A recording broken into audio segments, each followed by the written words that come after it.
Official YouTube channel کو subscribe کریں اور بیل آئیکن کلک کریں۔ نحمده ونصلي ونسلم على سيدنا ومولانا محمد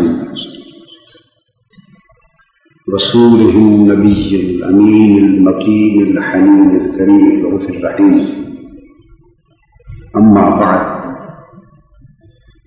بسم الله الرحمن الرحيم۔ معزز حاضرین، عزیز طلباء و طالبات اور معزز خواتین، آج میں انشاءاللہ تعالی شہادت امام حسین رضی اللہ تعالی عنہ کا جو تاریخی پس منظر ہے اس سے گفتگو شروع کرنا چاہتا ہوں، تاکہ تاریخی واقعات کے اعتبار سے شہادت امام حسین کے پس منظر کو، پیش منظر کو اور اس کی اہمیت کو واضح کیا جا سکے۔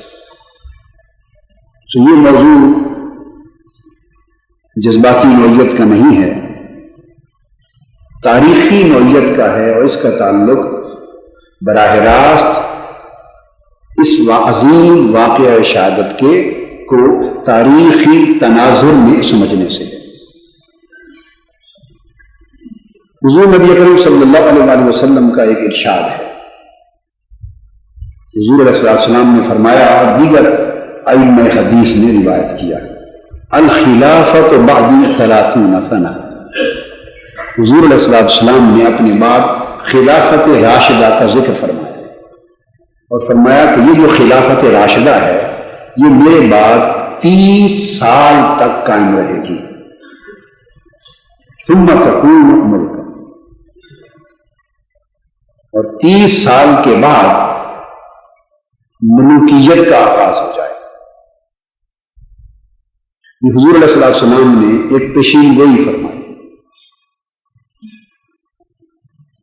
اور آقا صلی اللہ علیہ وسلم نے خلافت راشدہ کا ذکر صریح الفاظ میں یوں بھی فرما دیا تھا، علیکم بسنتی وسنت الخلفاء الراشدین المہدیین، کہ تم پر میری سنت پر عمل کرنا واجب ہے، اور علاوہ میرے جو خلفاء راشدین ہیں اور مہدیین ہیں، یعنی ہدایت یافتہ خلفاء راشدین، ان کی سنت پر بھی۔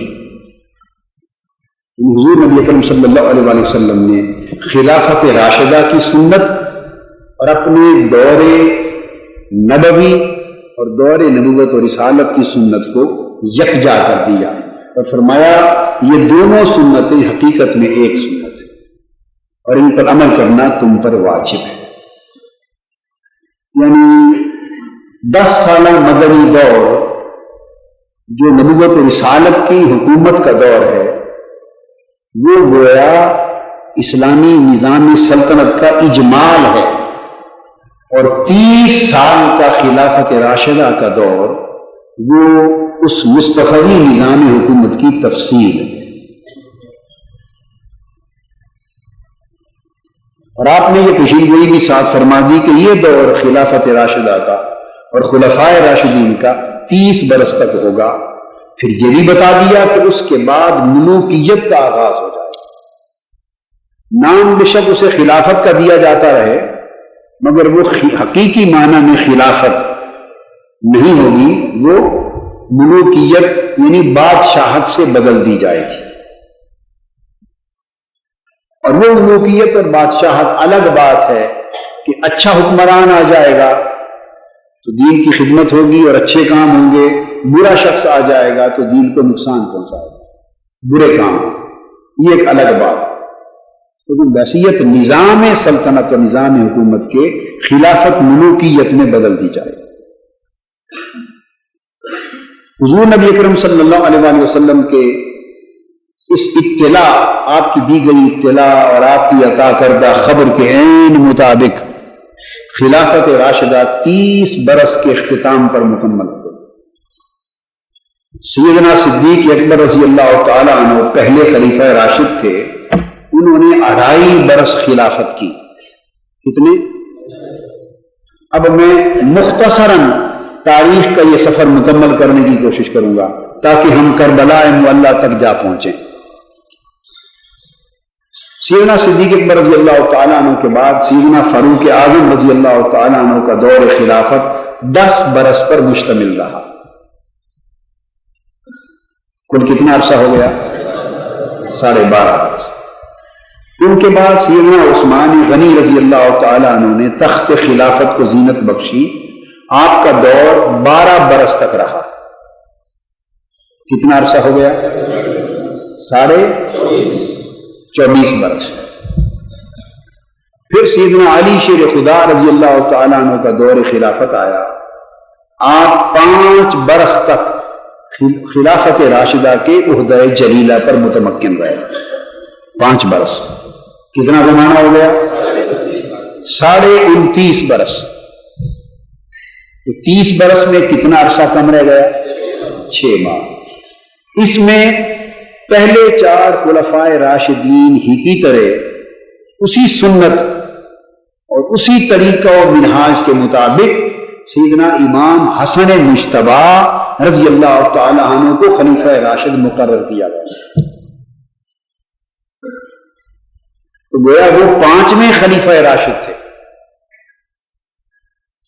تو یوں اگر تفصیل میں جائیں تو خلفائے راشدین 4 نہیں بلکہ 5۔ سیدنا حسن مجتبی رضی اللہ تعالی عنہ 6 ماہ تک خلافت راشدہ کے منصب پر فائز رہے۔ تو 30 برس کی مدت مکمل ہو گئی۔ یہ 6 ماہ کا عرصہ ملا کر 30 برس کا عرصہ خلافت راشدہ کا بنتا ہے۔ خلافت کے مسئلے پر امت میں تفریق کب سے شروع ہوتی؟ اگلا نقطہ لے رہے ہیں۔ جب سیدنا علی شیر خدا رضی اللہ تعالی عنہ تخت خلافت پر بیٹھے، بلکہ سیدنا عثمان غنی رضی اللہ تعالی عنہ کی جب شہادت ہوئی تو تب سے اس متفقہ خلافت راشدہ کو اور متفقہ خلافت اسلامیہ کو تقسیم کرنے کا عمل شروع ہو گیا۔ اور جب سیدنا مولا علی شیر خدا رضی اللہ تعالی عنہ خلیفہ راشد 4تھے خلیفہ راشد ہوئے اور آپ نے تخت خلافت سنبھالا، تو اس زمانے میں حضرت معاویہ رضی اللہ تعالی عنہ شام کے یعنی دمشق کے گورنر چلے آ رہے تھے۔ وہ اس وقت کہاں کے گورنر تھے؟ دمشق، ملک شام کے۔ یہ اس وقت صوبہ تھا، یہ اس وقت خلافت اسلامیہ کا صوبہ تھا، چونکہ فتوحات ہو چکی تھی۔ فتوحات، شام فتح ہو چکا تھا، فلسطین، عراق، سب علاقے فتح ہو چکے تھے، تو شام ایک صوبہ تھا۔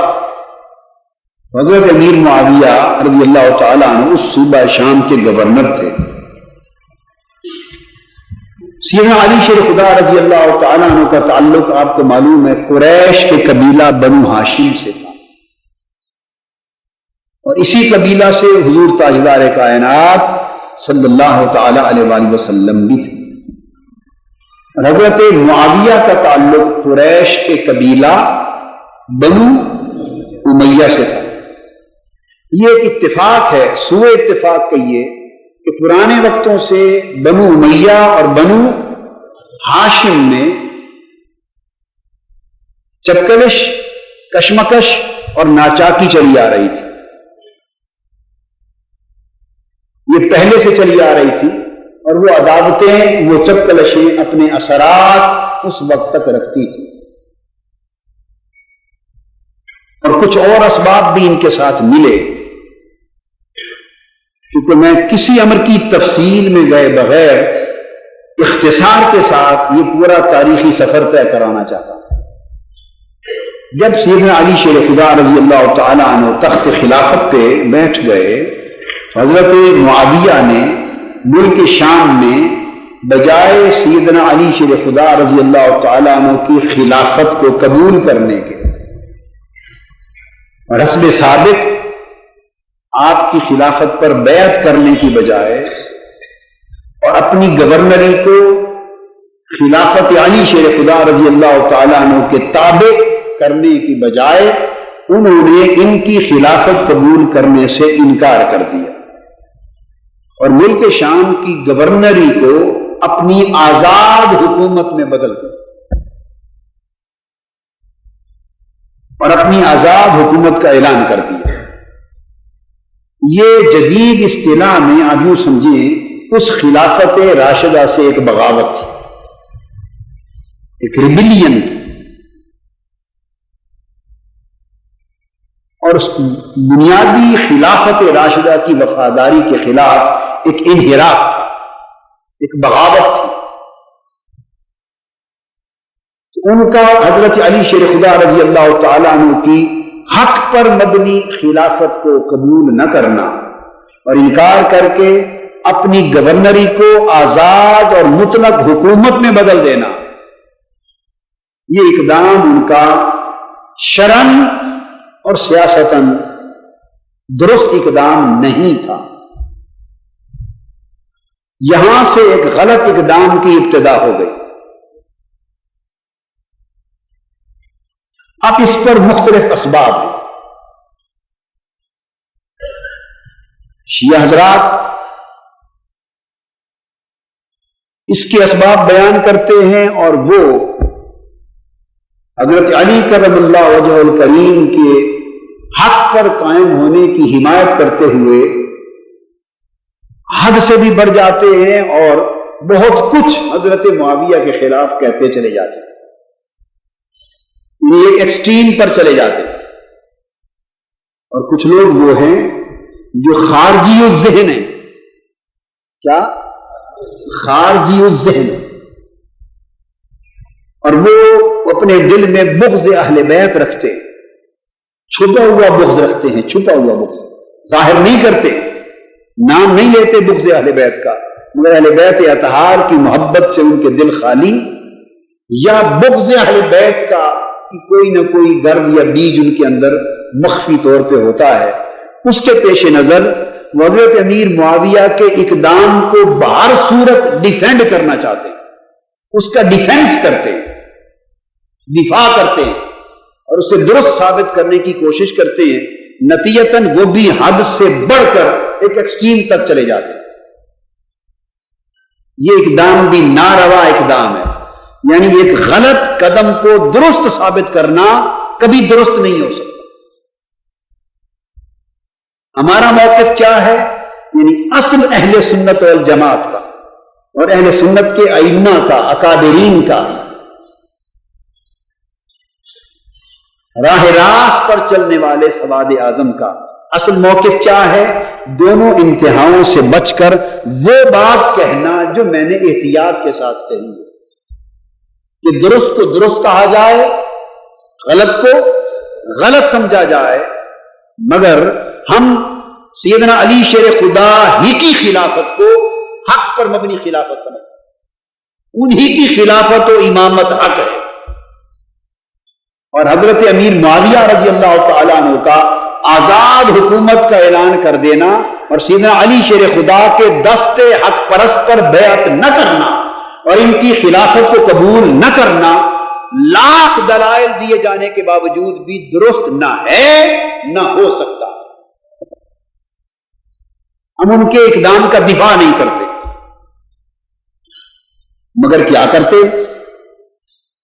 محض ان کے صحابی رسول ہونے کی بنیاد پر غلطی صحابی سے بھی سرزد ہو سکتی، صحابی انسان ہوتا ہے، وہ رسول اور نبی اور پیغمبر معصوم نہیں ہے، اور یا اللہ سے صادر ہو سکتی ہے غلطی، خواہ سبب اس کا نفس کی خواہش ہو، اس کا غلبہ ہو، خواہ سبب ہو اس کا خاندانی محبت کا اور خاندانی عصبیت کا غلبہ ہو، خواہ سبب اس کا بیٹے کی جانشینی کی چاہت کا اور اس کی محبت اور ہوس کا غلبہ ہو، خاص سبب اس کا ارد گرد کے ملک شام اور دمشق کے جو ماحول تھے سیاسی ان کا خارجی دباؤ، خواہ خاندانی چپکرش کے زیر اثر ہوا ہو، خواہ بزم خیش خون خرابے سے بچنے اور خلافت کو دو حصوں میں بٹ جانے کے ڈر سے اس خوف سے بچاؤ کے لیے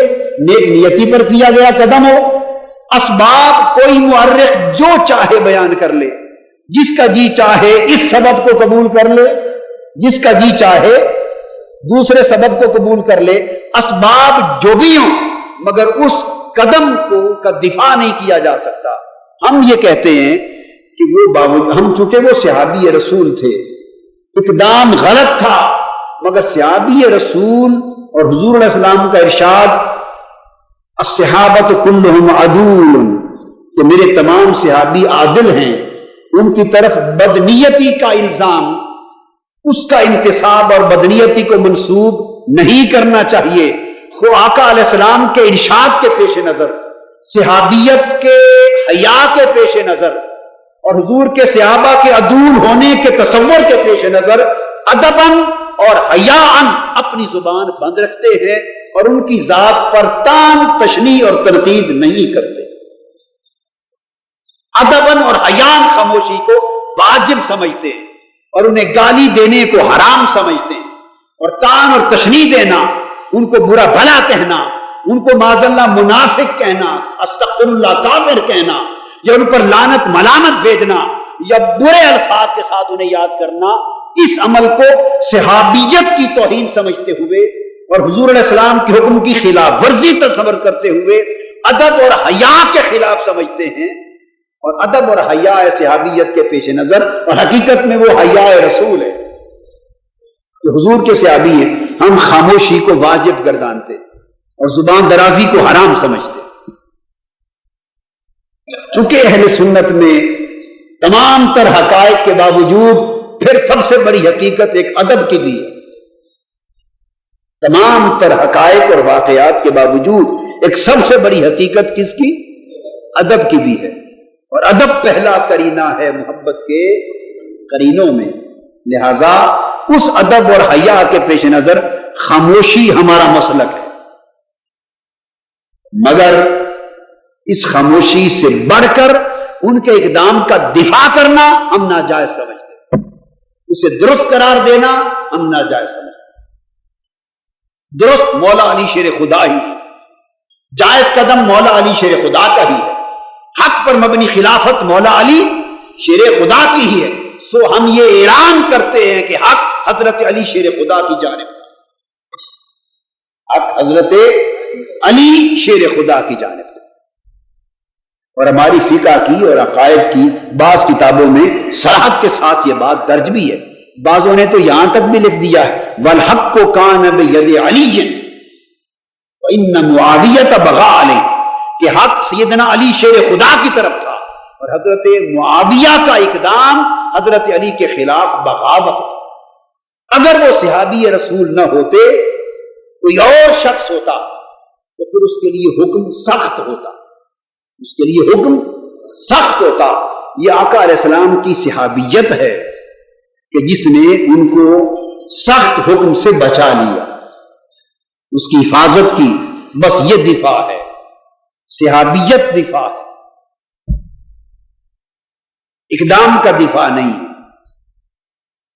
اب آپ بڑے کلیئر ہو گئے کہ نہیں اس موضوع پر؟ شکوک و شبہات کے بادل چھٹ گئے اور پورا کنسپٹ کلیئر ہو گیا. اب ہوا یہ کہ جب ایک متوازی حکومت کا اعلان کر دیا گیا، سیدنا مولا علی شیر خدا رضی اللہ تعالیٰ عنہ نے ان کو خط بھی لکھا کہ اے بھائی معاویہ، میری خلافت اسی طرح منعقد ہوئی ہے جیسے عثمان، عمر اور ابو بکر رضوان اللہ تعالی علیہ مجمعین، اسی طرح شورا نے مجھے خلیفہ منتخب کیا متفقہ طور پر جیسے ان کو منتخب کیا تھا، اور شورا نے اور مسلمانوں نے اسی طرح متفقہ طور پہ میری بیعت کی جیسے اصحاب ثلاثہ کی ہوئی تھی، اور وہی حجت میری خلافت کے لیے موجود ہے. انہوں نے لکھ بھیجا کہ میں آپ کو اپنی بیعت کی دعوت دیتا ہوں، لیکن حضرت معاویہ رضی اللہ تعالی عنہ نے اس بیعت کو قبول نہ کیا. یہاں سے امت میں دو دھڑے ہو گئے. میں نہیں کہتا کہ خلافت دو حصوں میں بٹ گئی، میں یہ نہیں کہتا. خلافت تو نہیں بٹی، کیونکہ آقا علیہ السلام فرما چکے تھے کہ خلافت 30 برس تک قائم رہے گی، اور وہ 30 برس کے 5 سال وہ مولا علی شیر خدا کی خلافت میں ہیں، نہ کہ حضرت معاویہ کو. وہ تو ایک متوازی حکومت شروع ہوئی، حتیٰ کہ سیدنا علی شیر خدا کے بعد کے 6 ماہ بھی امام حسن مجتبی رضی اللہ تعالی عنہ کے وہ خلافت راشدہ میں شامل. مگر یہ کہ 2 متوازی حکومتیں بہرحال بن گئیں اور نتیجتاً ملک شام میں ان کی حکومت اور کوفہ عراق سمیت حجاز حرمین اور باقی علاقوں میں سیدنا علی شیر خدا کی حکومت تھی، سلطنت تھی، خلافت تھی. امت بٹ گئی، 2 دھڑے بن گئے، اور یہ مجموعی طور پہ امت کے وحدت، یکجہتی اور استحکام کے لیے نیک شگون نہیں تھا. اور اسی کے نتیجے میں پھر جنگیں بھی ہوئی. اہل سنت علماء اور ائمہ حضرت امیر معاویہ رضی اللہ تعالیٰ عنہ کے اس اقدام کو خطا بھی قرار دیتے ہیں، اور ادب اور حیا بھی، چونکہ زبان تان دراز کرنا حرام ہے اور عدل پر بھی اعتقاد، عدالت پر بھی اعتقاد رکھنا ضروری ہے، لہذا اس خطا کو خطائے اجتہادی قرار دیتے، خطائے اجتہادی قرار دیتے. اور خطا اجتہادی میں یہ ہے کہ اگر غلطی بھی ہو گئی تو اللہ معاف کر دیتا ہے، اور نیک نیتی پر چونکہ مبنی ہوتی ہے تو اللہ ایک اجر دیتا ہے. ہم اس سے زیادہ فقہی بحث میں نہیں پڑھتے. جنگ جمل اور جنگ صفین وغیرہ اسی باب کی کڑیاں ہیں. یہاں 2 حکومتوں کے معرض وجود میں آ جانے کے بعد 4 طبقات وجود میں آ گئے. کتنے؟ 4. ایک طبقہ تو وہ جو حضرت سیدنا مولا علی شیر خدا رضی اللہ تعالیٰ عنہ کی خلافت کو حق سمجھتا تھا اور آپ کا اتنا حامی ہوا کہ انہوں نے آپ کی حمایت میں حضرت امیر معاویہ کو برا بھلا کہنا شروع کر دیا اور ان کے ساتھ کھلم کھلا جنگ پر اتر آئے. یہ وہ طبقہ تھا جنہوں نے سیاسی طور پر سیدنا علی شیر خدا کی حمایت میں پھر آگے غلو کیا، اتنا غلو کیا کہ حضرت امیر معاویہ کو برا بھلا کہنے لگ گئے. یہ طبقہ اپنے آپ کو شیعان علی کہنے لگا. کیا کہنے لگا؟ شیعان علی. تو یہ ایک طبقہ وجود میں آیا. اب یہ بات یاد رکھ لیں کہ جب لفظ شیعان علی وجود میں آیا ہے تو اس سے مراد کوئی شیعہ مکتب فکر نہیں تھا، شیعہ مسلک نہیں تھا، شیعہ کا کوئی فقہی مذہب اس سے مراد نہیں تھا. ایسی کوئی چیز وجود میں نہیں تھی. یہ فقط اختلاف چونکہ سیاسی تھا اور یہ حمایت بھی سیاسی تھی، اور اس حمایت میں جو لوگ بڑے شدید ہو گئے، بہت شدید ہو گئے، انہوں نے سیاسی حمایت سیدنا علی شیر خدا کی کرتے ہوئے اپنے آپ کو شیعان علی کا نام دیا. شیعہ گروہ کو کہتے ہیں، یعنی یہ حضرت علی کا حامی گروہ بن گیا. بس تو شیعان علی کی ابتدا ایک سیاسی گروہ کے طور پہ ہوئی، کسی مذہبی، مسلکی اور اعتقادی فرقے کے طور پر نہیں ہوئی. یہ ایک فیکٹ ذہن میں رکھیں. دوسرا طبقہ اسی طرح اس کے مد مقابل وجود میں آیا. دوسرا گروہ یہ وہ لوگ تھے شام اور دمشق کے علاقے کے رہنے والے جنہوں نے حضرت معاویہ کی حکومت کو سپورٹ کیا پولیٹیکلی، اور وہ سیاسی طور پہ ان کے حامی ہو گئے، اور وہ سیدنا مولا علی شیر خدا رضی اللہ تعالیٰ عنہ کو معاذ اللہ عام نادان لوگ برا بھلا کہنے لگے. لیکن ایک بات واضح ہے کہ نہ حضرت معاویہ کو سیدنا مولا علی شیر خدا نے برا بھلا کہا اپنی زبان اقدس سے، اور نہ حضرت امیر معاویہ نے اپنی زبان سے حضرت مولا علی شیر خدا کو برا بھلا کہا. جو روایتیں اس کے برعکس ملتی ہیں وہ جھوٹی ہیں، وہ گھڑی ہوئی روایتیں ہیں تاکہ امت میں اس تفرقہ کو اور بڑھایا جائے اور تعصبات کو بڑھا کر اس کو زیادہ اچھالا جائے. باصورت وہ صحابی تھے، اور حضرت امیر معاویہ رضی اللہ تعالیٰ عنہ وہ ان سے اس قدم کی، اس اقدام کی ہرگز توقع نہ تھی کہ وہ منبر رسول پر اس سیاسی اختلاف کے ساتھ معاذ اللہ اخلاقی حدوں سے نیچے اتر آئیں اور حضرت مولا علی شیر خدا کو برا بھلا کہیں. یہ نہ ان سے توقع تھی اور نہ صحیح روایتوں سے ان سے ثابت. اور سیدنا مولا علی شیر خدا رضی اللہ تعالیٰ عنہ ان سے تو یہ ممکن ہی نہیں تھا کہ وہ تو خلفائے راشدین میں سے تھے، عشرہ مبشرہ میں سے تھے، افضل اربع میں سے تھے، اور باب مدینہ علم مصطفیٰ تھے. اور حضور علیہ السلام نے ان کے لیے بتا دیا تھا انا مدینۃ العلم وعلی بابها، علم و عرفان مصطفیٰ کا دروازہ. تو وہ ایک خاص اخلاقی سطح سے نیچے کی بات نہیں کر سکتے. تو حضور علیہ السلام کا اعلان عام تھا من کنت مولاہ فہذا علی مولا، جس کا میں مولا اور ساتھی ہوں یہ علی بھی اس کا ساتھی ہے. جس علی شیر خدا کے لیے آقا علیہ السلام نے اتنے اونچے رتبوں کی باتیں کر دی ہوں، وہ سیاسی اختلاف پر حق پر ہونے کے باوجود اور انہیں غلط سمجھنے کے باوجود غیر اخلاقی قدم کہ انہیں برا بھلا کہیں، یہ نہیں. تو یہ باتیں جو ان دو صحابہ کی طرف اگر کسی کتاب میں منسوب ملیں تو وہ فتنہ پروری ہے، موضوع من گھڑت روایات ہیں تاکہ اسلام کے اندر تعصبات کو ہوا دی جائے. حیا کی پاسداری شخصی سطح پہ بہر صورت موجود تھی، یہ ان کے مقام و منصب کے تقاضے تھے. چنانچہ دوسرا گروہ وہ بن گیا جو حضرت معاویہ کا حامی تھا، سیاسی گروہ، اسے کوئی خاص نام نہیں دیا جاتا، یعنی بنو امیہ کے حامیوں کا گروہ، یہ اس ملوکیت کا حامی گروہ بن گیا جو شہنشاہیت وجود میں آ رہی تھی، ملوکیت وجود میں آ رہی تھی، ایک نئی بادشاہت وجود میں آ گئی تھی، اس کا حامی گروہ بن گیا. ایک آمریت وجود میں آ رہی تھی، اس کا حامی بن گیا. یہ دو گروہ ہو گئے. تیسرا گروہ ایک اور وجود میں آیا جنہوں نے حضرت علی شیر خدا اور حضرت امیر معاویہ دونوں کی مخالفت کا اعلان کر دیا. یہ ایک نیا فتنہ کھڑا ہو گیا، یعنی اس اختلاف سے ناجائز فائدہ اٹھاتے ہوئے ایک نیا فتنہ کھڑا ہو گیا، اور یہ فتنہ خوارج کا فتنہ تھا. یہ فتنہ خوارج کا فتنہ تھا. انہوں نے حضرت مولا علی شیر خدا رضی اللہ تعالیٰ عنہ کو بھی برا بھلا کہا، اور حضرت امیر معاویہ رضی اللہ تعالیٰ عنہ کو بھی برا بھلا کہا. اور ان کا نعرہ کیا تھا؟ ان الحکم الا للہ، حکومت کا حق صرف اللہ کا ہے. نعرہ بڑا اچھا تھا، نیت بڑی خراب تھی. سیدنا مولا علی شیر خدا رضی اللہ تعالیٰ عنہ نے ایک مقام پر فرمایا کہ ان کے الفاظ اچھے ہیں مگر نیت بری.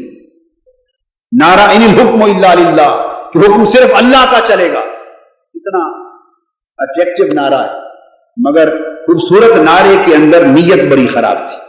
نیت خراب کیا تھی؟ ان الحکم الا للہ کہہ کر وہ جہاں حضرت امیر معاویہ کی حکومت کی نفی کرتے تھے، وہاں وہ بدبخت خارجی حضرت مولا علی شیر خدا کی خلافت حقہ کی بھی نفی کرتے تھے، اور ان کی خلافت راشدہ کی بھی نفی کرتے تھے. جبکہ اسے ماننا عین تقاضا شریعت تھا، کیونکہ یہ الخلافت بعدی 30 سنہ کا حصہ تھا. یہ حکومت مصطفیٰ کا تسلسل تھا، تو ان کی بھی نفی کرتے تھے. یہ فتنہ خارجیوں کا پیدا ہوا. چنانچہ انہوں نے حضرت سیدنا مولا علی شیر خدا کو اور حضرت امیر معاویہ کو دونوں کو معاذ اللہ واجب القتل اور کافر ڈکلیئر کر دیا. دونوں کو بیک وقت واجب القتل ڈکلیئر کر دیا، اور دونوں کے خلاف ان کی سازشیں شروع ہو گئی، اور ان کی پھر الگ جنگیں ہوئی. اور اس فتنہ کو بھی حضرت مولا علی شیر خدا نے کچلا رضی اللہ تعالیٰ عنہ.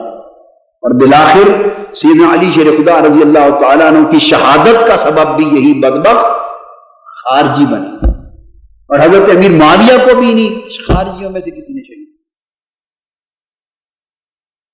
یہ تیسرا فتنہ تھا. اور ان خوارج کا عالم کیا تھا؟ یہ نماز کے بڑے پابند تھے، روزے کے پابند، زکوٰۃ کے پابند، نوافل کے پابند، کثرت سے تہجد پڑھتے، ذکر اذکار کرتے، تلاوت قرآن کی بڑی کرتے. وہ ساری خوبیاں ان میں تھیں جس قسم کی خوبیاں آج کل بعض بڑے متشدد قسم کے ملاؤں کی جماعتوں میں پائی جاتی. میں نام نہیں لیتا، بقایا آپ خود سمجھ لیں. بعض لوگ بڑے متشدد ہیں، ان کے نعرے بھی صرف اسی قسم کے ان الحکم الا للہ، اللہ کے سوا کسی کی حکمرانی کو نہیں مانتے، اللہ کے سوا کسی کی حکومت نہیں، اللہ کے سوا کسی کا نظام نہیں، حتیٰ کہ نظام مصطفیٰ بھی نہیں مانتے، نظام الہی مانتے ہیں۔ شریعت محمدی بھی نہ کہو، شریعت الہی کہو۔ حکومت صرف اللہ کی، امر صرف اللہ کا، اور صرف توحید کو مانتے ہیں، صرف اللہ کو مانتے ہیں۔ جن لوگوں کا زور بڑی شد و مت کے ساتھ صرف اللہ پر اور اللہ پر اور اللہ پر ہے، حتیٰ کہ رسول پاک کی ذات، رسول پاک کی حکومت، رسول پاک کی حاکمیت کا بھی انکار کرتے ہیں، معاذ اللہ، نام نہاد حاکمیت الہیہ کے تصور پر۔ وہ لوگ بڑے شدید ہیں، نماز میں آپ سے بڑھ کر، روزوں میں بڑھ کر، تہجد میں بڑھ کر، اذکار میں بڑھ کر، جہاد میں بڑھ کر، تلاوت قرآن میں بڑھ کر، شریعت کی ظاہری پابندی میں بڑھ کر، وہ ساری علامتیں جو اس دور کے خوارج میں نظر آتی تھی وہ آج بھی کہیں کہیں اگر کھلی آنکھوں سے آپ دیکھیں تو نظر آتی۔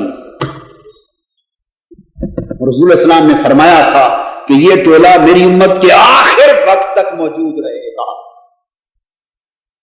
اور اس ٹولے کی ایک علامت حضور علیہ السلام نے یہ بھی بیان فرمائی تھی کہ یہ میری امت کو کافر اور مشرک ڈکلیئر کرے گا، کافر اور مشرک ڈکلیئر کرے گا، شرک کا فتویٰ دے گا مسلمانوں کا۔ یہ بھی ان کی علامتوں میں سے ہے، اور یہ بھی ان کی علامتوں میں سے ہے۔ بخاری شریف میں حضرت ابن عباس اور دیگر صحابہ سے مروی آقا علیہ السلام نے فرمایا کہ قرآن مجید کی وہ آیتیں، میں صحیح بخاری کوٹ کر رہا ہوں، وہ آیتیں جو کافروں اور مشرکوں کے حق میں نازل ہوئی تھی انہیں پڑھ پڑھ کر مسلمانوں پر اطلاق کرے گا، اور مسلمانوں کو ان آیتوں کے نام سے کافر و مشرک بنائے گا۔ یہ ساری علامتیں صحیح بخاری اٹھائیے، مسلم اٹھائیے، ترمذی اٹھائیے، صحاح ستہ اٹھائیے، یہ ان خارجیوں کی تھی، یہ ان خارجیوں کی تھی۔ تو اس ذہنیت کی ابتدا خود عہد رسالت مآب سے ہی ہو گئی تھی۔ ذوالخویسرہ تمیمی نامی ایک شخص تھا، کیا نام؟ ذوالخویسرہ تمیمی نامی، قبیلہ بنو تمیم کا ایک شخص ذوالخویسرہ، جس نے بڑے مجمع میں آقا دو جہاں صلی اللہ علیہ وآلہ وسلم کو جب آپ مال غنیمت تقسیم فرما رہے تھے، حضور کو براہ راست خطاب کر کے اس بدبخت نے کہا تھا اعدل یا محمد، اے محمد اللہ سے ڈر، معاذ اللہ، براہ راست حضور پر تنقید کر دی تھی، براہ راست حضور علیہ السلام پر اس شخص نے تنقید کر دی تھی اور کہا تھا عدل کریں، آپ عدل نہیں کر رہے، اللہ سے ڈرو۔ اس پر آقا دو جہاں علیہ السلام نے جواب دیا کہ اے بدبخت، اگر میں اللہ سے نہیں ڈرتا اور میں عادل نہیں ہوں جسے صبح و شام آسمان سے غیب کی امانت عطا کی جاتی ہے، اگر میں عدل نہیں کروں گا تو روئے زمین پر ہے کوئی شخص اور عدل کرنے والا؟ مگر وہ گستاخ رسول پاک کا وہ بدبخت حضور علیہ السلام کو تانا دے کر صحابہ کرام کی بڑی مجلس میں حضور کی طرف پشت کر کے روانہ ہو گیا، چل پڑا، گستاخی کر کے چل پڑا۔ تو حضور علیہ السلام نے فرمایا لوگوں، حضرت فاروق اعظم جلال میں آ گئے، اور ایک اور واقعہ ہے حضرت خالد بن ولید جلال میں آ گئے، عرض کیا یا رسول اللہ اجازت ہو تو میں اس بدبخت گستاخ کا سر قلم کر دوں۔ اسے مجلس میں تاجدار کائنات کی بارگاہ پر انگلی اعتراض کی تنقید کی اٹھانے کی جرت کیسی ہوئی؟ آقا علیہ السلام نے فرمایا نہیں عمر، اور دوسری روایت کے مطابق فرمایا نہیں خالد بن ولید، رک جا، اس بدبخت کو قتل نہ کر، اسے فقط پہچان لو، اس کی پشت میں سے ایک قوم جنم لے گی اور میری امت کے آخری زمانے تک ہوگی، اور وہ قوم نمازیں تم سے زیادہ پڑھے گی، روزے تم سے۔ یہ حضور علیہ السلام کن کو فرما رہے تھے؟ صحابہ کرام۔ ان کی نمازیں تم سے زیادہ ہوں گی، ان کے روزے تم سے زیادہ ہوں گے، یہ قرآن کی تلاوت بھی تم سے زیادہ کریں گے، اسلام کا نام بھی تم سے زیادہ لیں گے، تمہاری نمازیں، تمہارے روزے، قرآن کی تلاوت ان کے مقابلے میں تھوڑی نظر آئے گی، مگر دیکھ لو یہ لوگ دین سے اس طرح خارج ہوں گے جیسے تیر شکار میں سے نکل کے خارج ہو جاتا، اور خون کا قطرہ بھی اس کو نہیں لگتا، اس طرح خارج ہوں گے۔ ان کو قتل نہ کرو، ورنہ لوگ ان کی ظاہری نماز روزے دیکھ کر یہ کہیں گے کہ مسلمانوں نے خود اپنے مسلمانوں کو قتل کرنا شروع کر دیا۔ ابھی وقت نہیں، تانا دیں گے، کہ مسلمان خود مسلمانوں کو قتل کر رہے ہیں، اس وجہ سے چھوڑ دیا۔ اور آقا علیہ السلام نے فرمایا اس کی پہچان کر لو، اس کی، تاکہ اس کی نسل سے پیدا ہونے والے لوگوں کی پہچان ہو سکے۔ علامتیں کیا تھی؟ صحابی بیان کرتے ہیں، میں آپ کو صحیح بخاری، مسلم، ترمذی، سیاستہ بیان کر رہا ہوں، متفق علیہ حدیث صحیح۔ آقا علیہ السلام نے دکھایا، صحابہ کہتے ہیں اس کی پہچان یہ تھی کہ اس کا سر مڑا ہوا تھا، رگڑا ہوا تھا اس طرح کے ساتھ، اس کی داڑھی بہت بڑی اور گھنی تھی، اس کی آنکھیں اندر کو دھسی ہوئی تھی، اس کے گال ابھرے ہوئے تھے، اور اس شخص نے اپنا تہبند چادر ٹخنوں سے آدھی پنڈلی تک اونچا اٹھا کے باندھا ہوا تھا۔ تہبند آدھی پنڈلی تک اونچا باندھا ہوا تھا، سر مڑا ہوا تھا، داڑھی گھنی تھی۔ اس قسم کی اس کی علامتیں تھیں۔ یہ صحابہ کرام نے کیوں بیان فرمائی؟ ایک بڑا بنیادی سوال۔ ہزارہ واقعات ہوئے، ہزارہ باتیں ہوئی، ہزارہ لوگ نظروں سے گزرے، احادیث بھری پڑی ہیں، لیکن کبھی کسی کے ایسے حلیے بھی صحابہ نے بیان کیے کہ فلاں شخص مڑے ہوئے سر کا تھا اور اس کی آنکھیں دسی ہوئی تھیں اور اس کی داڑھی گھنی تھی اور گال ابھرے ہوئے تھے اور ٹخنوں سے اوپر اس کی چادی آدھی پنڈلی تک چادر بندھی ہوئی تھی؟ سوال یہ ہے کہ یہ علامتیں صحابہ نے کیوں بیان کی؟ وہی تو حکمت ہوگی۔ کیا معاذ اللہ اس کا مذاق اڑا رہے تھے؟ نہیں، یہ صحابہ کرام کے مقام سے فروتر ہے۔ یعنی کیا اس کی شکل بیان کر کے اس کی شکل کا حلیے کا مذاق اڑا رہے تھے؟ نہیں، استغفر اللہ، صحابہ کرام نے اس وجہ سے نہیں اونچے لوگ، اس لیے بیان کی کہ ان علامتوں کو پہچان لو۔ اور آقا علیہ السلام نے فرمایا اس شخص کی پشت میں سے اس کی نسل پیدا ہوگی، جیسے یہ گستاخ ہے وہ بھی گستاخ ہوگی، اس طرح زبان دراز ہوگی، تانا دیں گے، نماز روزے تلاوت میں تم سے زیادہ ہوگے۔ پہچان لو کہ وہ دین دیکھنے میں بڑے دیندار نظر آئیں گے مگر حقیقت میں دین سے خارج ہیں۔ یہ خارجی تھے اور خارجیوں کی نسل۔ اور آقا علیہ السلام نے فرمایا کہ قیامت کے وقت آخر وقت تک وہ نسل موجود رہے گی۔ اور سیدنا فاروق اعظم رضی اللہ تعالیٰ عنہ کا طریقہ تھا، ایک شخص نے آپ سے سوال کیا، قرآن مجید کی ایک آیت کا معنی پوچھا، اور وہ آیت عام طور پہ غلط لوگ حضور علیہ السلام کی شان کے خلاف استعمال کیا کرتے تھے، غلط بدبخت اور بد عقیدہ لوگ، یعنی ان آیتوں سے یہ مراد لیتے تھے دیکھو اللہ تعالیٰ نے معاذ اللہ حضور کو جھڑکا ہے، معاذ اللہ تنبیہ کی ہے، یعنی حضور علیہ السلام کی شان کو گھٹانے کے لیے ان آیتوں کا غلط استعمال کرتے تھے۔ وہ آیتیں ایک شخص نے سیدنا فاروق اعظم سے ان آیتوں کا معنی پوچھا، تفسیر پوچھی۔ علامہ ابن تیمیہ نے الصارم المسلول میں، یہ ہے تو احادیث جو ہیں صحاح ستہ کی، انہوں نے پورے باب میں ایک مقام پر جمع کر دی۔ علامہ ابن تیمیہ یہ وہ عالم ہیں جن کو سب سے زیادہ دنیا میں سعودی عرب میں مانا جاتا ہے۔ کہاں مانا جاتا ہے؟ سعودی عرب۔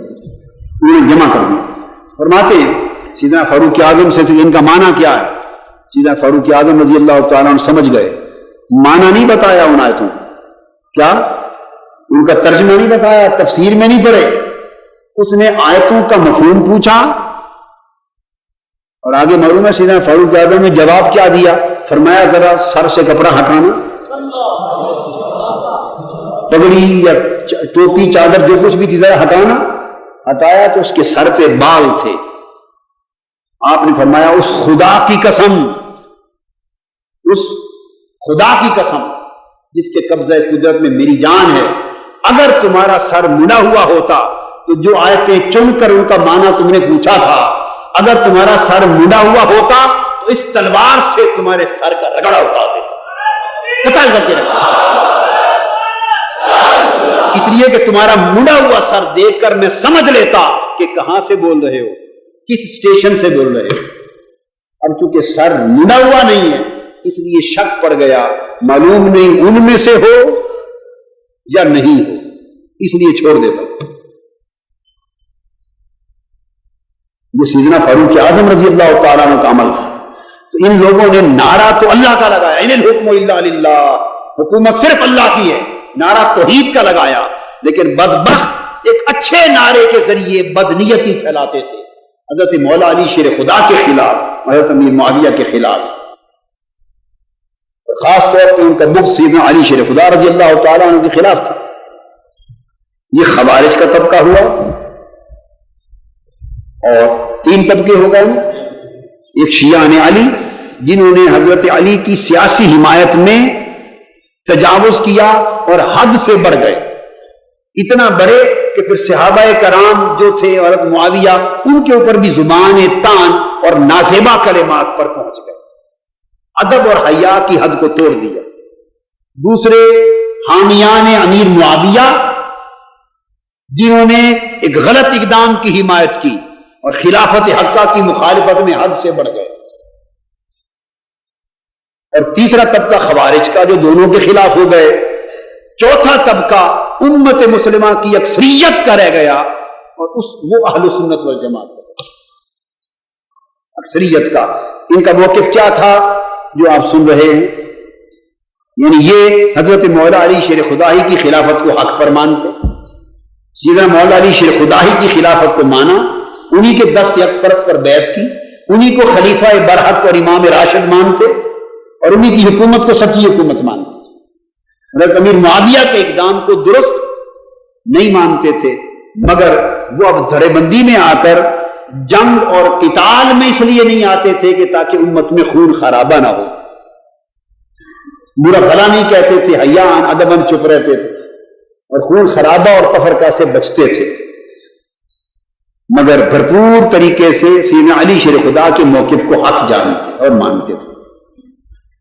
یہ امت مسلمہ کی اکثریت تھی۔ اب آگے چلیے، سیدنا امام حسن مجتبی رضی اللہ تعالی عنہ، انہوں نے جب 6 مہینے کی خلافت کا زمانہ پایا تو آپ نے دیکھا کہ بے شک خلافت راشدہ میرے پاس ہے، لیکن امت تو بدستور تقسیم ہے۔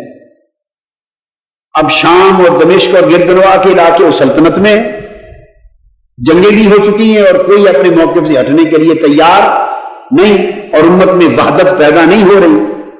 حجاز میں، کوفہ تک اور ارمینی علاقوں میں ہماری خلافت ہے، خلافت راشدہ ہے۔ آپ نے سمجھا کہ اگر یہ عمل اسی طرح جاری رہا تو اب چونکہ وہ ڈٹ گئے ہیں اور کسی قیمت پہ وہ ودڈرا کرنے کو تیار نہیں ہے، لہذا دائماً اس امت کی تفریق جاری رہے گی، اور حکومت اسلام کی حکومت ایک مرکز پہ یکجا نہیں ہو سکے گی۔ سیدنا امام حسن مجتبی رضی اللہ تعالیٰ عنہ نے باوجود حق پر ہونے کے اس امت کی وحدت، یکجہتی کی خاطر اور امت کی اجتماعی خیر اور فلاح کی خاطر اور اسلام کی قوت کو دائماً سیاسی طور پہ تقسیم ہوئے رہنے سے بچانے کی خاطر اس حکمت اور مصلحت کی بنا پر جب دیکھا کہ حضرت معاویہ تو نہیں مان رہے، انہوں نے خود ایک معاہدہ کر کے حضرت امیر معاویہ کے حق میں ودڈرا کر دیا۔ یہ سیدنا امام حسن مجتبی کی عظمت تھی، سیدنا امام حسن مجتبی کی عظمت تھی، سیدنا امام حسن مجتبی کی عالی ظرفی تھی، ان کی وسعت ظرف تھی، ان کا احسان تھا، اور امت مسلمہ پہ ان کا کرم تھا۔ باوجود اس کے کہ وہ حق پر تھے، مگر دیکھا کہ میرے حق پر رہنے سے بھی جو تفریق پیدا ہو گئی ہے وہ تو ختم نہیں ہو رہی اور بڑھتی جائے گی، اور جنگوں کا سلسلہ چل پڑے گا، اور مجموعی طور پہ اسلام کی عالمگیر قوت کو نقصان ہوگا۔ تو وہ عفو درگزر، وہ اہل بیت کے فرزند تھے اور گلشن مصطفیٰ کے چشم و چراغ تھے، انہوں نے عفو درگزر اور معافی کو بہتر جانا، اور امت کی اجتماعی خیر اور اجتماعی وحدت کے پیش نظر حضرت معاویہ رضی اللہ تعالیٰ عنہ کے ہاتھ پر بیعت کر لی اور اپنی خلافت سے دستبردار ہو گئے۔ اور اس طرح سیدنا امام حسن مجتبی کی قربانی سے، ان کی قربانی سے جو حکومت تھی اسلام کی، وہ دوبارہ ایک جگہ پہ یکجا ہو گئی۔ اب وہ حکومت تو رہی مگر ملوکیت تھی، ان کے ودڈرا کرنے کے باوجود وہ ملوکیت ہی رہی، وہ خلافت راشدہ نہیں بنی۔ اگر کوئی یہ سمجھتا ہے کہ سیدنا امام حسن مجتبی کے بیعت کر لینے کے بعد حضرت امیر معاویہ کی حکومت خلافت راشدہ بن گئی تھی، وہ غلط سمجھتا ہے۔ وہ ملوکیت ہی رہی، خلافت راشدہ اس بیعت کے دن پر 30 سال مکمل کرنے سے ختم ہو گئے. اس بیعت سے 30 سال مکمل ہو گئے 6 مہینے کے. اور آقا نے جو خوشخبری دی تھی الخلافت بعدی 30 سنہ، 30 سال تک خلافت راشدہ میرے بعد ہوگی، وہ ختم ہو گئی، اپنے انجام کو پہنچی. اور اس کے بعد سمجھیں کہ اسلامی سلطنت ملوکیت کی شکل میں ایک وحدت کے طور پہ آگے چل پڑی. اب یہاں ایک معاہدہ تھا کہ حضرت امیر معاویہ رضی اللہ تعالیٰ عنہ اپنا دور حکومت ختم ہونے کے بعد اپنا کوئی جانشین نامزد نہیں کریں گے اور اسے لوٹا دیں گے پھر امت کی طرح، جیسے امام حسن مجتبی منتخب ہوئے تھے، امت اس طرح پھر اپنا امام اور خلیفہ حسب خلفاء راشدین کے طریق پر منتخب کرے گی. تو گویا یہ ودڈرا کرنا ایک عبوری معاہدہ تھا. کیا تھا؟ عبوری معاہدہ تھا، تاکہ اس پیریڈ میں تقسیم ختم ہو جائے اور ان کے بعد امت پھر متحد ہو کر نئے خلیفے کا انتخاب کرے. لیکن بدقسمتی عالم اسلام کی کہ ایسا نہ ہو سکا. جب حضرت امیر معاویہ کا آخر وقت آیا، اب یہاں پر مورخین نے مختلف اسباب لکھے ہیں. میں کسی پر جرح و تنقید نہیں کرتا. کسی نے عدول کے تصور پہ کہ صحابہ سب عادل ہیں، نیک نیتی پر اعتماد کرتے ہوئے اہل سنت مورخین اس طرف گئے ہیں کہ وہ بے شک بیٹے یا خاندان کی محبت کا بھی غلبہ تھا، لیکن اس خیال سے کہ شاید اب کسی ایک امام اور خلیفہ پہ اگر امت کو چھوڑ دیا جائے اور میں نے نامزد نہ کیا تو شاید امت کسی ایک خلیفہ پر متفق نہ ہو سکے اور نئی جنگیں نہ سلسلہ شروع ہو جائے. انہوں نے اسی خیال کے پیش نظر اپنے بیٹے یزید کو اپنا جانشین نامزد کر دیا. کچھ لوگ یہ کہتے ہیں اور میری دانش میں یہ ریزن اتنی وزنی نہیں ہے، یہ خود ریزن میرے ذوق علمی کو اپیل نہیں کرتا، میرے ذوق علمی کو اپیل، اور میں اس دلیل سے متاثر نہیں ہوں، میرا ذہن اسے قبول نہیں کرتا، باوجود عدول پر ایمان رکھتا ہوں، عادل ہونے پر عقیدہ رکھتا ہوں، مگر عدول کے ساتھ عدل پر بھی قائم ہے. ہم سمجھتے ہیں کہ انسان کے اندر جو بشری کمزوریاں ہوتی ہیں وہ غالب آ گئی. یہ دوسری خطا ہوئی، اس کو بھی خطا اجتہادی کہا جاتا ہے کہ شفقت پدری غالب آئی بطور باپ کے، یا خاندانی عصبیت غالب آئی، یا مجموعی حکومتی ماحول میں اثر انداز کیا. جو بھی اسباب تھے مجموعی طور پہ بہر صورت اس معاہدے پر عمل پیرا نہ ہو سکے، اور اپنے آخری دور میں کچھ درباریوں نے ارد گرد کے لوگوں نے ایک ماحول کریٹ کر دیا کہ آپ کے بیٹے سے بہتر کون ہے، اسی کو خلیفہ نامزد کر دیں، نہ کیا تو قتل و غارت ہو جائے گی، امت تقسیم ہو جائے گی، جنگیں ہوگی، فتنہ فساد ہوگا. بہر صورت کچھ ان کے داخلی عوامل اور کچھ خارجی اور سیاسی عوامل سب نے مل کر اس معاہدے پر عمل پیرا ہونے کی بجائے ان سے ان کے بیٹے یزید کی جانشینی کروا دی. اور یہ دوسری غلطی تھی، یہ دوسرا غلط اقدام تھا. پہلا حضرت سیدنا مولا علی شیر خدا کے خلاف اپنی آزاد حکومت کے قیام کا اعلان غلط اقدام تھا. دوسرا اپنی زندگی میں بجائے خلافت کو واپس امت کی طرف لوٹا دینے کے خود اپنے بیٹے یزید کی جانشینی کا اہتمام کروا دینا اور اسے نامزد کر دینا اپنا جانشین حکمران، یہ دوسرا غلط اقدام تھا. اور ہم اسے بھی پہلے ہی کی طرح صحابیت کے دفاع کے ساتھ کہ ہم زبانیں تان دراز نہیں کرتے، ہم ادب اور حیا رکھتے ہیں کہ دونوں غلطیاں ہوئی اور بڑی سیاسی غلطیاں ہوئی، مگر آقا علیہ السلام کے صحابی ہونے اس شرف صحابیت کی چادر نے ان کا دفاع کر دیا. ہم خاموش رہنا واجب سمجھتے، گستاخی نہیں کرتے، بے ادبی نہیں کرتے، زبانیں تان دراز نہیں کرتے، اس کو حرام سمجھتے. بس ختم. یہ ادب اور حیا کا معاملہ ہے، اور ادب بھی نسبت رسول کا ادب ہے، حکم رسول کا ادب ہے. اس سے آگے ہم اس بات کو طول نہیں دیتے، اور یہی میری نصیحت ہے ہر ایک کے لیے، تاکہ ادب قائم رہے. ورنہ یہ بھی غلط اقدام ہوا اور یزید کی جانشینی کروائی اور اپنی زندگی میں یزید کے لیے بیعت لے لی گئی. یہاں سے اس اگلی ایک تاریخ باب کی بنیاد رکھ دی گئی، جو تاریخ باب معرکہ کربلا کی شکل میں جا کے ختم ہو۔ ان کا یہ خیال یہ بھی تھا، بعض مورخین نے یہ بھی لکھا ہے کہ یزید کو سیاسی سوجھ بوجھ بہت تھی، اس وجہ سے اس کو نامزد کیا۔ بارصورت میں نے بتایا اس فیور کے جتنے دلائل ہیں وہ وزنی نہیں ہیں، اور دیانتداری کا تقاضا یہ ہے کہ جو بات حقیقت ہے اسے تسلیم کر لیا جائے اور بعد ازاں زبان درازی سے رکا جائے، خاموشی ادب کے ساتھ رکھی جائے۔ چنانچہ یزید تخت پر بیٹھ گیا اور یہاں سے دور یزیدیت کا آغاز ہو گیا۔ اتنا حضرت امیر معاویہ نے اپنے بیٹے یزید کو نصیحت کی، بلکہ وصیت کی اور تلقین کی، جو ان کے اندر تھا وہ کہہ دیا، کہا کہ بیٹے بے شک سیدنا امام حسین یہ وہ ہستیاں چند ہیں جو تمہارے ہاتھ پر بیعت نہیں کریں گی، تمہاری حکومت اور خلافت کو تسلیم نہیں کریں گی، مگر یاد رکھ لینا وہ اہل بیت رسول ہیں، حضور کے صاحبزادے اور شہزادے ہیں، ان سے تعرض کرنا، ان سے زیادتی نہ کرنا۔ یہ نصیحت کر دی۔ وہ جیسے باپ کا خیال ہوتا ہے کہ شاید بیٹا میری بات کا حیا کرے گا، اندازہ نہیں تھا کہ یہ یزید کتنا بے حیا،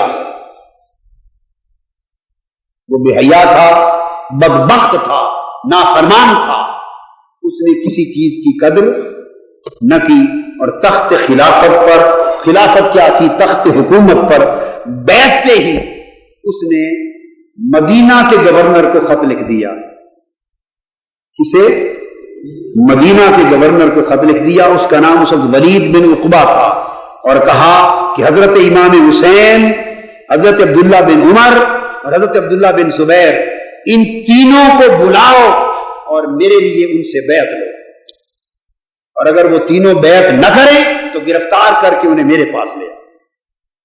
اس بدبخت نے حکومت کے تخت پر بیٹھتے ہی اس ظالمانہ کاروائی کا اور اس آمرانہ کاروائی کا آغاز کر دیا۔ یہاں ایک بات کہہ دوں کہ یہ 60 ہجری میں تخت حکومت پر بیٹھا ہے یزید، اور یہ بدبختی کا سال تھا۔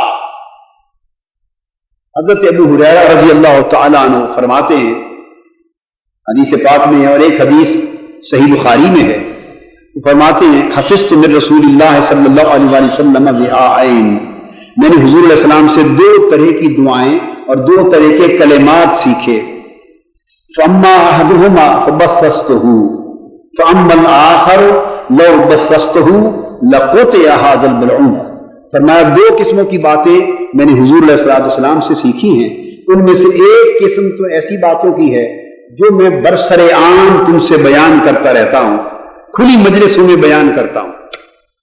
حضرت ابو ہریرہ رضی اللہ تعالیٰ عنہ فرماتے ہیں، اور یہ حدیث صحیح بخاری کی حدیث، اور فرمایا دوسری قسم ایسی باتوں کی ہے اگر میں کھلے عام بیان کر دوں تو میری گردن کاٹ دی جائے، اگر کھلے عام بیان کر دوں تو میرا گلا یہاں سے کاٹ دیا جائے، وہ میں ہر عام شخص کو بیان نہیں کرتا، یعنی وہ خاصوں کے لیے، وہ خاصوں کے لیے ہیں۔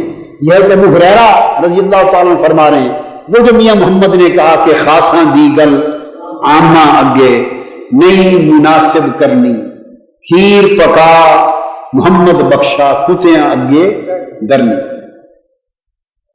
وہ خاصوں کے سامنے کہہ سکتے ہیں، عاموں کی نہیں۔ یہ حضرت ابو ہریرہ فرما رہے ہیں رضی اللہ۔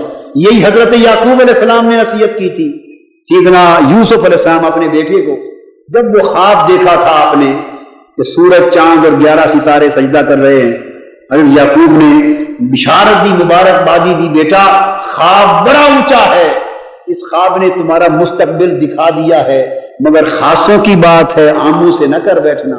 عرض کیا بابا عام کون ہے؟ تو میں یہ جو تمہارے ستیلے بھائی ہیں نا، ان کو نہ بتا دینا، ستیلے بھائیوں کو نہ بتا دینا، فتنہ کھڑا کر دیں گے۔ ہم کیا چیز ہیں، ہم کیا چیز ہیں؟ حضرت یوسف علیہ السلام بھی ان پر اعتماد کر بیٹھے اور اعتماد کر کے ان کو بالآخر بتا بیٹھے، اور یہ اس خاص بات کا ستیلے بھائیوں کو، عاموں کو بتانے کا نتیجہ تھا کہ پھر کنویں میں گرائے گئے، اور پھر مصر کے بازاروں میں بیچے گئے، اور پھر زلیخا سے ستائے گئے، اور 9 سال تک جیلوں میں مارے، 30 سال تک مارے پھرے، اور پھر زمانہ کاٹ کر تخت سلطنت مصر پہ جا کے بیٹھے۔ پھر والدہ آیا، پھر والدہ آئیں، 11 بھائی آئے، اور تخت مصر پر حضرت یوسف کو پایا۔ جب سارے اس زمانے کے رواج کے مطابق سجدے میں گرے، حضرت یعقوب بولے بیٹے یہ ہے اس خواب کی تعبیر جو تو نے بچپن میں دیکھا تھا، جو خاصوں کی چیز تھی تو عاموں کو بیٹھا، سچا تو ثابت ہو گیا مگر 30 سال تجھے بڑی تکلیف اٹھانا پڑا۔ تو ایسا ہو جاتا ہے، ایسا ہو جاتا ہے۔ تو حضرت ابو ہریرہ رضی اللہ تعالیٰ عنہ فرماتے ہیں کہ آقا علیہ السلام نے مجھے خاص باتیں بتائی تھی، وہ اگر عوام کو بتا دوں تو میرا گلا کاٹ دیا جائے۔ کسی خاص نے ان سے کبھی پوچھا کہ ان میں سے کوئی ایک بات مجھے تو بتا دو، اور یہ بھی حدیث پاک میں ہے اور فتح الباری میں روایت ہے کہ ان خاص باتوں میں سے کوئی ایک بات مجھے بھی بتا دو۔ حضرت ابو ہریرہ نے بتا دیا رضی اللہ تعالیٰ عنہ، فرمایا ان خاص باتوں میں سے ایک بات یہ ہے کہ حضور علیہ السلام دعا کرتے تھے اعوذ باللہ من راس الستین و امارت الصبیان، اے اللہ میں سن 60 ہجری کی ابتدا سے پناہ مانگتا ہوں۔ جب میری امت پر سن 60 ہجری شروع ہوگا، 60واں سال ہجری کا آئے گا، اس کی ابتدا سے پناہ مانگتا ہوں، اور نااہل کم عمر لوگ جب تخت سلطنت پر بیٹھیں گے اس سے پناہ مانگتا ہوں۔ تو جب سن 60 آیا، یزید کم عمر تھا، نااہل تھا، بدبخت تھا، فاسق تھا، فاجر تھا، شرابی تھا، زانی تھا، بے ایمان تھا، بے حیا تھا، ملعون تھا، جہنمی تھا، اس تخت سلطنت کا اہل نہ تھا، کم عمر بھی تھا، کم شعور بھی تھا، کم عقل بھی تھا، کم عمل بھی تھا۔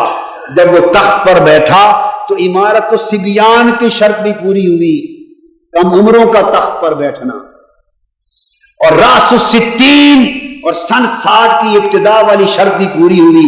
حضرت ابو ہریرہ نے فرمایا یہ تو معلوم نہیں کہ 60 سال بعد کیا ہوگا اور سن 60 ہجری کی ابتدا کیا ابتدا ہوگی، مگر اتنی راز کی بات ہے کہ حضور اس سال سے پناہ مانگتے تھے۔ نگاہ مصطفیٰ 60 برس کے بعد 60 برسوں کے پردوں کے اندر چھپے ہوئے معرکہ کربلا کو دیکھ رہی تھی۔ نگاہ مصطفیٰ بدبخت یزید کی جانشینی کو دیکھ رہی تھی۔ نگاہ مصطفیٰ معرکہ کربلا میں 60 ہجری کی ابتدا میں اہل بیت پاک کے خیموں کا نصب ہونا دیکھ رہی تھی۔ نگاہ مصطفیٰ دریائے فرات کے پانیوں کا بند ہونا تک رہی تھی۔ نگاہ مصطفیٰ خانوادہ نبوت کے معصوم گلوں کا کٹرا تک رہی تھی۔ نگاہ مصطفیٰ امام حسین کے لاش پر گھوڑوں کی ٹانگوں سے چلنا تک رہی تھی۔ نگاہ مصطفیٰ خانوادہ رسول کا پیاسا مارا جانا تک رہی تھی۔ نگاہ مصطفیٰ اہل بیت کے خیموں کا جلایا جانا تک رہی تھی۔ نگاہ مصطفیٰ حسین کے سر کا قلم ہونا اور اہل بیت کے سروں کا قافلہ دمشق میں روانہ کیا جانا تک رہی تھی۔ اور یہ سارے منظر دیکھ کر خدا کی بارگاہ میں التجا کر رہی تھی مولا وہ 60 ہجری سے میں پناہ مانگتا ہوں۔